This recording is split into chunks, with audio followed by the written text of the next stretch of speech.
Hello, everyone. My journal review is about the management of patients in inpatient rehabilitation facilities post CVA. CVA is defined as damage to the brain from interruption of its blood supply, causing brain cell death. There are two types, ischemic and hemorrhagic. Ischemic stroke is usually caused by a blood clot that plugs a blood vessel in the brain. A hemorrhagic stroke occurs when a blood vessel breaks and bleeds into the brain. The effects of a stroke depend primarily on the location of the obstruction and in the extent of the brain tissue affected. There are many conditions that develop after a stroke. Many are physical ones, such as paralysis, emotional changes, such as depression and BPA, and cognitive issues, including aphasia and vascular dementia.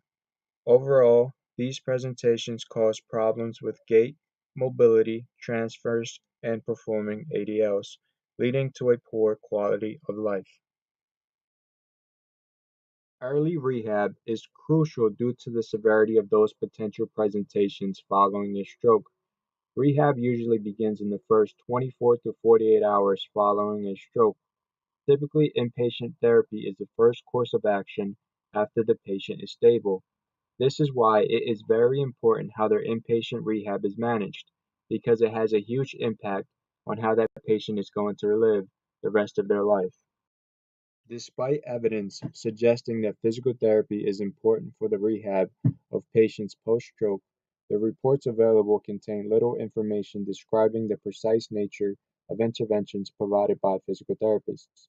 Therefore, due to the limited of recorded studies and a lack of information about how patients with strokes are managed by physical therapists in the United States, several physical therapists and other professors at Boston University decided to come together and create a study to describe the care provided by physical therapists for patients with strokes in inpatient rehabilitation facilities in the United States.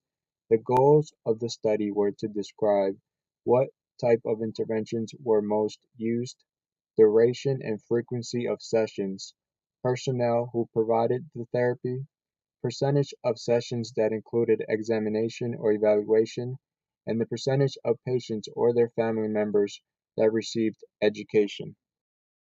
In the study, the data was collected from six rehabilitation hospitals in the United States.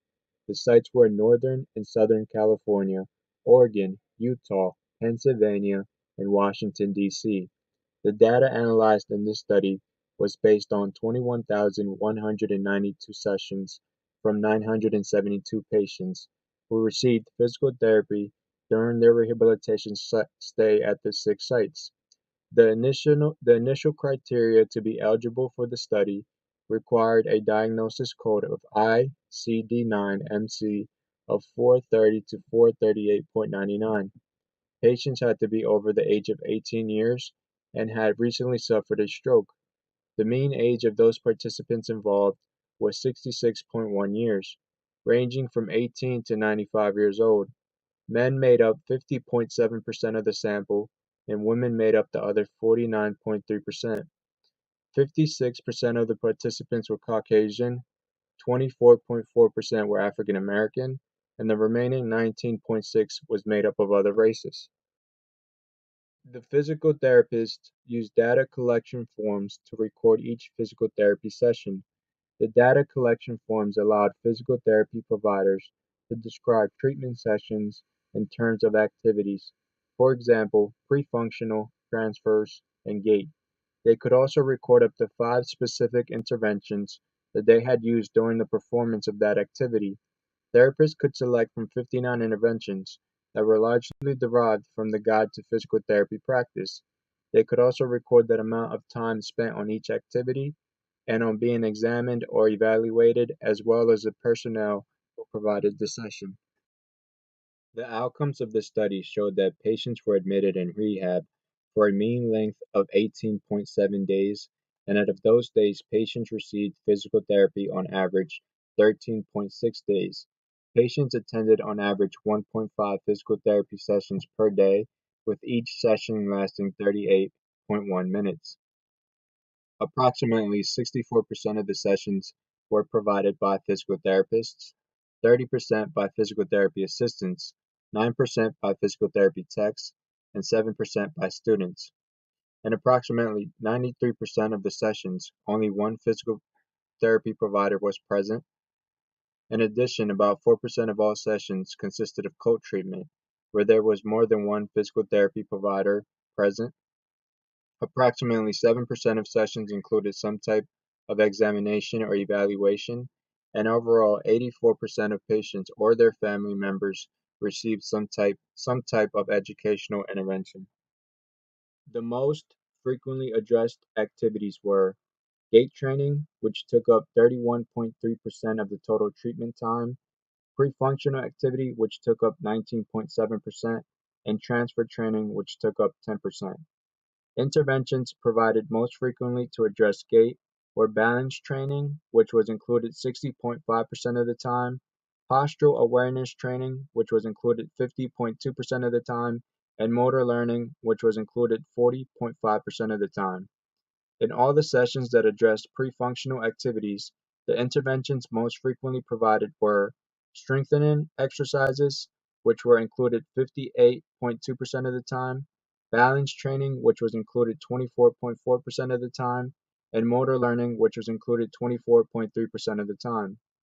The interventions most frequently provided to address transferability were balance training, which was included 49.6% of the time, postural awareness training, which was included 48% of the time, and motor learning, which was included 51% of the time. Also, patients engaged in training in more than one activity in 78% of all sessions. Overall, therapy plays a huge role in achieving the long-term goal of any stroke patient, of improving function so that they can become as independent as possible and live close to a normal life as best as they can. Approximately 795,000 people per year have a stroke. Therefore, it's important for us to know as PTAs, especially those interested in working in an inpatient setting, how to manage a patient's treatment post-CVA. Because according to this study, we will be providing approximately 30% of their total sessions. This study is the first to describe the management of patients with strokes by physical therapists in terms of specific interventions provided during each session in multiple inpatient rehabilitation settings in the United States. The results of this study were based on over 21,000 sessions. Therefore, it was also the first study with enough data to back up its findings to be considered credible. This study did have some important limitations. Although detailed information about stroke severity and medical condition was collected, they did not have data on patient-specific impairments. Therefore, they were unable to relate the choice of interventions to impairments as suggested by the stroke guidelines.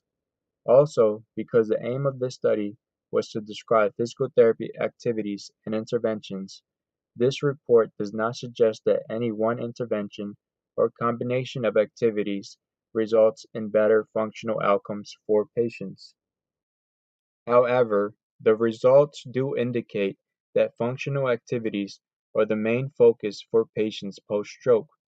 This was shown as the majority of physical therapy session time was spent in functional activities. And these are my references.